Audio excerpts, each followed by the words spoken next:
Hello everyone, Shri IAS academy में आपका स्वागत है। जैसा कि आप जानते हैं कि श्री आईएएस एकेडमी ने कई सारी सीरीज को लॉन्च किया है। उसी के अंतर्गत हमने आंसर राइटिंग की सीरीज भी लॉन्च की थी, लेकिन आप में से कई सारे लोगों को एक अच्छा आंसर लिखने की प्रॉब्लम्स आ रही थी, जिसमें आप में से कईयों ने कमेंट किया कि सर, जो प्रश्न के बाद डायरेक्टिव वर्ड्स लिखे होते हैं या जो पुछल्ले शब्द होते हैं, आप उनका मर्म बताइए और उनको कैसे टैकल करना चाहिए या प्रश्न को कैसे समझना चाहिए उत्तर लेखन के समय, वो सारी फीचर्स आप बताइए। इसी दिशा में हमने ऑलरेडी पार्ट 1 पार्ट 2 बनाया। ये हमारा पार्ट 3 है।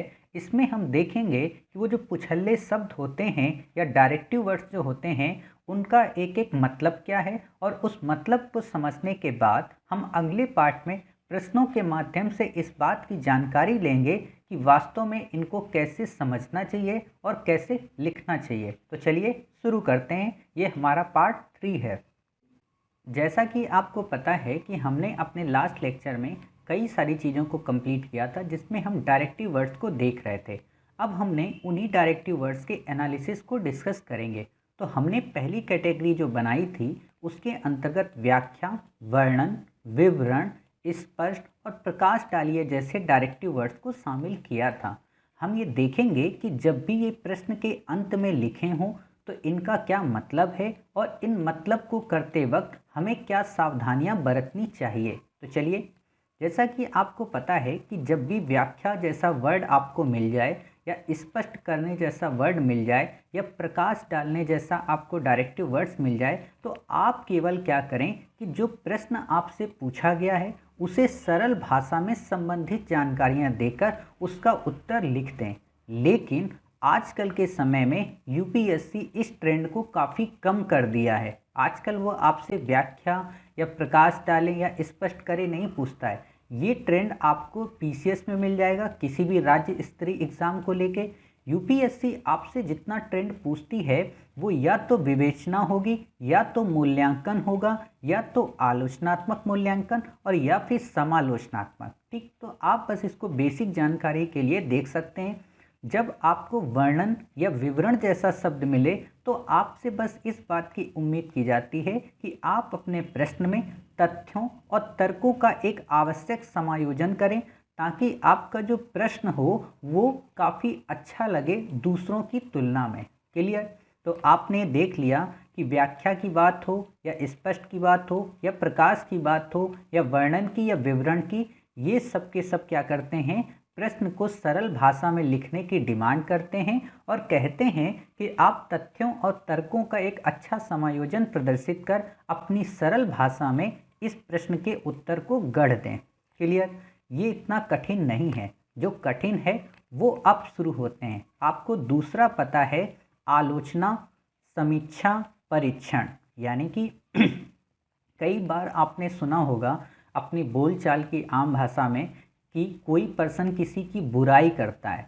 बुराई का मतलब होता है कि आप उसकी बुराई कर रहे हो केवल, लेकिन आप उसकी कुछ अच्छी बातों का जिक्र नहीं करते हो। देखिए, कोई भी पर्सन इस दुनिया में सार्वभौमिक रूप से अच्छा नहीं होता या सार्वभौमिक रूप से बुरा नहीं होता। अगर ऐसा होता तो उस पर्सन को उस समाज के द्वारा, उस देश के द्वारा, उस राज्य के द्वारा निष्कासित कर दिया गया होता। लेकिन क्यों उसको निष्कासित नहीं किया जाता? क्योंकि हो सकता है वो दूसरे के लिए बुरा हो बट किसी और के लिए अच्छा हो, यानी कि उसके अंतर्गत बुरे फीचर के साथ साथ अच्छे फीचर भी विद्यमान होते हैं। तो वही है आपका आलोचना। जब भी आप किसी की आलोचना करते हो ना, तो आप उसकी बुराइयों को उजागर करो और लास्ट में उसकी कुछ अच्छाइयों को भी बताओ। कहने का मतलब, आप उसके गुणों की भी चर्चा करो, आप उसके दोषों की भी चर्चा करो। कई बार यूपीएससी आपसे कहती है कि इस प्रश्न की समीक्षा कर दीजिए, तो यह भी उसका यही मतलब है कि आप जब किसी प्रश्न को देखें, उसकी तर्क संगतता को देखें और उस तर्क संगतता में तथ्यों व तर्कों के माध्यम से उसकी अच्छी बातें बताएं और उसकी बुरी बातें बताएं और लास्ट में एक ऐसा निष्कर्ष दें जो समायोजित हो। कहने का मतलब, वो अच्छा और बुरा दोनों से मेल खाता हो। कई बार आप देखोगे कई सारे स्टूडेंट जब सरकार की नीतियों की आलोचना करते हैं तो आलोचना में वो 10 पॉइंट लिख देंगे और जब उसके अच्छी बातों की बात करेंगे तो उसमें केवल 2 पॉइंट। ये अनुपात आपको नहीं रखना है। अगर आपने आलोचना करते वक्त 5 पॉइंट बताए हैं तो उम्मीद रखिए कि आप जब सुझाव देंगे तो उसमें 4 पॉइंट हों, ना कि 1 या 2। क्लियर? क्योंकि आप उसी गवर्नमेंट में जा रहे हो और आप जब आलोचना करते हो तो आपको इस बात का ज्ञान हो कि ऑलरेडी वो जो स्कीम है वो आप ही के जैसे किसी आईएएस एस्पायरेंट ने ही बनाई है। तो आपने अगर उसकी सिर्फ आलोचना को ही देखा, उसके बैकग्राउंड को नहीं देखा या उसकी उन सारी प्रॉब्लम्स को नहीं देखा जिन प्रॉब्लम्स को देखकर उसने उस स्कीम को लॉन्च किया है, तो आप उसका केवल एक पक्षी वर्णन ही करेंगे। आप उसके उन मल्टी डायमेंशनल एस्पेक्ट को कवर नहीं कर पाएंगे जो उसने कभी ना कभी सोचकर बनाए थे। तो आप आलोचना अगर करते हैं तो सकारात्मक आलोचना करें, उसमें आप सुझाव भी दें, उसकी अच्छी बातों का जिक्र भी करें और एक ऐसा निष्कर्ष दें जिससे उसको ये फील हो कि हाँ, मुझसे ये गलती हो गई थी। कई बार होता है कि हम बच्चों को ऐसे डांट देते हैं जैसे हमने अपने जीवन में कभी वो गलती की ही ना हो। लेकिन अगर आप उन बच्चों को ये सोचकर डांटते हो कि ऐसी गलती तो हमारे से भी कभी कभी हो जाती है, तो आप देखोगे कि वो बच्चे आपकी बात को काफ़ी अच्छे से समझ पाते हैं और आपकी कही हुई बात को काफ़ी अच्छे से इम्प्लीमेंट करते हैं। समझ गए? तो आप ये करिएगा। फिर आप देखेंगे कि कई बार क्या होता है कि कुछ लोग ये सोचते हैं कि जो मूल्यांकन है वो आलोचना से संबंधित ही होता है। तो बिल्कुल नहीं, मूल्यांकन एक अलग वर्ड है। मूल्यांकन को आप ऐसे समझ सकते हो कि जैसे आपने आलोचना की तो आप उसमें अच्छा और बुरा इन दोनों को एक अनुपात में रखा, लेकिन जब आप मूल्यांकन करते हो तो कभी कभी क्या होता है कि अच्छाइयाँ उसकी ज़्यादा नज़र आती हैं और बुराइयाँ उसकी कम नज़र आती। यानी कि आप जब ऐसा उत्तर लिखोगे तो इसमें कोई ना कोई एक पक्षी ऐसा होगा जो उसकी अपेक्षा में ज़्यादा होगा या उसका वेटेज काफ़ी अधिक होगा। इसीलिए कहा जाता है ना कि आप उसका मूल्यांकन करें। मूल्यांकन का मतलब सपोज कीजिए जैसे आप मेरे संस्थान का अगर मूल्यांकन करना चाहते हैं तो आप देखेंगे कि हाँ, इस संस्थान के जो कमिटमेंट हैं वो काफ़ी अच्छे हैं। अगर इसने कहा है कि हम आपको ये वीडियो इस दिन प्रोवाइड करेंगे तो उस दिन प्रोवाइड होंगे या उसके अगले दिन ज़रूर प्रोवाइड होंगे और अपनी एक ड्यूटी के तहत या अपने एक वर्क कल्चर के तहत अपनी ड्यूटी को प्रोवाइड कर रहा है। क्लियर? तो आप ऐसे मूल्यांकन कर सकते हो कि हाँ, जब हम अपनी कोई बात इस संस्थान में पहुंचाते हैं तो हमारी बात को सुना जाता है। ये हो गया मूल्यांकन कि हाँ, ये अच्छा है या बुरा है। क्लियर?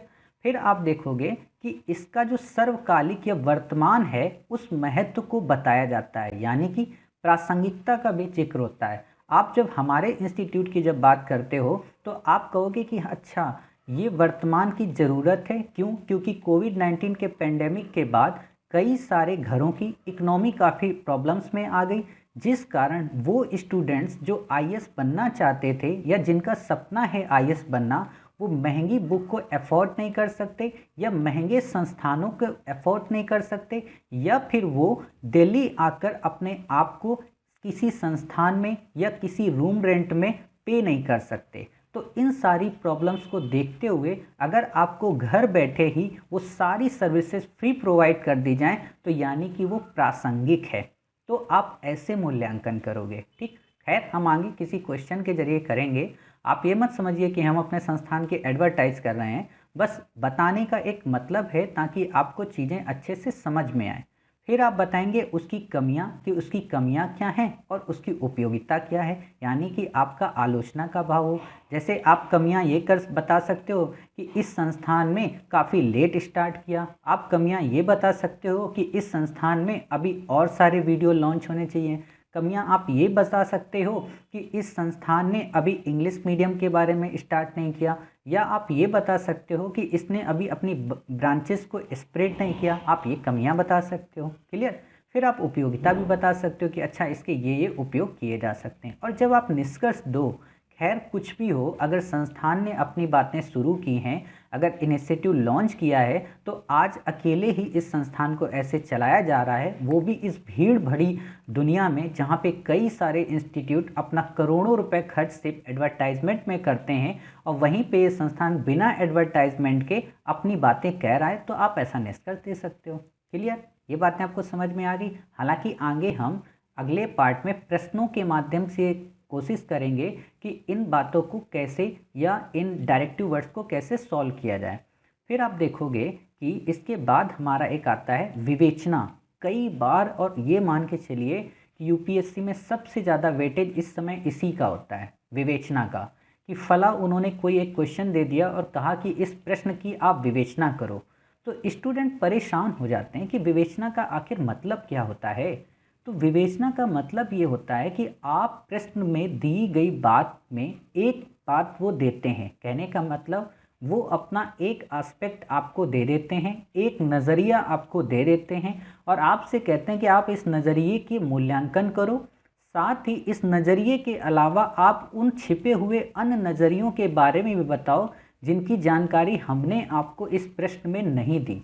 कहने का मतलब कि आप जब भी इस प्रकार के प्रश्नों को देखें तो न केवल उस प्रश्न का आप वर्णन करें तर्क के माध्यम से, बल्कि उससे जुड़े हुए जितने भी स्टेक होल्डर्स हैं या जितने भी जुड़े हुए सेक्टर्स हैं उनका जिक्र करें। जैसे अगर आपसे प्रश्न इकोनॉमी पे पूछा गया है तो आप उसका सामाजिक, आप उसका राजनीतिक, आप उसका कल्चरल और उसका करंट से रिलेटेड सिचुएशन को भी ऐड कर दें। क्लियर? हम देखेंगे कि कैसे ये प्रश्न आपको टैकल करने हैं। तो बस आप अभी यहाँ पे इसका सामान्य सा मतलब समझिए कि हमें उन सभी संभव पक्षों का उल्लेख करना होता है जो कि उससे रिलेटेड हैं, चाहे सामाजिक हो, आर्थिक हो, राजनीतिक हो, सांस्कृतिक हो या समसामयिक हो। क्लियर? फिर आप देखोगे कि इसमें जब आप अपनी व्याख्या करते हो, पहला हमने पढ़ा था ना कि व्याख्या करना, तो आपकी जो वो व्याख्या हो ना वो रैशनल हो, तार्किक हो। कहने का मतलब आपके तथ्य और तर्क ऐसे गुथे हुए हों कि किसी को ये लगे ही ना कि आपने अपनी जो बात कही है वो अलग थलग है। जैसे कि जब आप कल क्वेश्चन एक कर रहे थे अशोक की धम्म नीति को लेकर, तो आपने स्टार्टिंग में ही बता दिया कि अशोक ने 261 बीसी में कलिंग विजय के बाद धम्म नीति को अपनाया। तो अब आप बताइए, ये धम्म नीति से जुड़ा हुआ है, बिल्कुल गुथा हुआ शब्द। तथ्य भी आपने दे दिया, तर्क भी आपने दे दिया, और आपने अपनी बात भी कह दी। क्लियर? तो ऐसे ही आपको आंसर राइटिंग करनी होती है। फिर हमारा आता है अगला पॉइंट कि विश्लेषण या संश्लेषण करें। कई बार लोगों के दिमाग में होता है क्या विश्लेषण और विवेचना अलग अलग है, या विश्लेषण और आलोचना या मूल्यांकन अलग अलग है। तो बस थोड़ा सा अंतर होता है। अंतर क्या होता है कि विश्लेषण का मतलब ये होता है कि आप जो भी बातें करते हैं उस कथन को सरल से सरल हिस्सों में विभाजित कर दें। जैसे कि मान लीजिए आपने प्रश्न लिखा है, पहली बात तो प्रश्न के अकॉर्डिंग ही ये डायरेक्टिव वर्ड्स गढ़े जाते हैं। ऐसा नहीं होता है कि आप किसी भी प्रश्न के लास्ट में कोई भी डायरेक्टिव वर्ड्स यूज कर सकते हैं। कई सारे संस्थान जब अपनी टेस्ट सीरीज बनाते हैं तो उनकी यही एक सबसे बड़ी कमी होती है कि वो या तो हर जगह पे टिप्पणी करना लिख देंगे, या तो हर जगह पे आलोचना, या तो हर जगह पे विवेचना। उनको ये समझ में नहीं आता है कि कहाँ पर मूल्यांकन करना है, कहाँ पर विवेचना करना है, कहाँ पे विश्लेषण करना है। तो ये आपको सबसे बेहतर तरीका यूपीएससी ही दे सकती है। तो हम अभी उस पेपर को फिर से देखेंगे जो इस पर प्रश्न आए हुए हैं कि उनमें हमें कैसे प्रश्न को समझकर कैसे उनकी सारी बातों को टैकल करना है। ठीक? तो आप देखोगे विश्लेषण में हमने मान लीजिए कोई एक प्रश्न लिया कि लॉर्ड डलहौजी ने आधुनिक भारत की नींव रखी, विश्लेषण करें।